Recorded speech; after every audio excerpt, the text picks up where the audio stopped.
നിന്ന് രാജാവ് കുതിരയെ കണ്ടു. അതിനെ പിടിച്ചുകൊണ്ടുവരാൻ ആളുകളെ അയച്ചു. അതിന് സമ്മാനം കൊടുത്തു.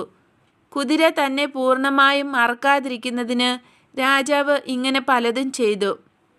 വീട് വിട്ടു പോയതിൻ്റെ ക്ലേശം കുതിര അനുഭവിച്ചെങ്കിലും സ്നേഹിക്കാനും ക്ഷമിക്കാനും രാജാവ് കാണിച്ച സ്ഥായിയായ താൽപ്പര്യം കുതിര പ്രകടമാക്കിയില്ല. കുതിര ചിലപ്പോൾ മര്യാദയ്ക്ക് നടക്കും, ചിലപ്പോൾ അതിക്രമം കാട്ടും.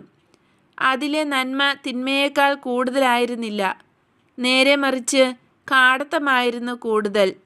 എങ്കിലും രാജാവ് ക്ഷമാപൂർവം കുതിരയെ അനുനയിക്കുവാൻ ശ്രമിച്ചു.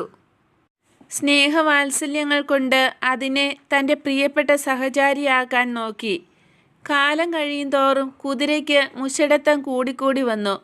രാജാവിനെ ഓർത്ത് നിലവിളിക്കുകയും മറ്റ് യജമാനന്മാരുടെ ചാട്ടവാർ അടികൊണ്ട് പുളയുകയും ചെയ്തെങ്കിലും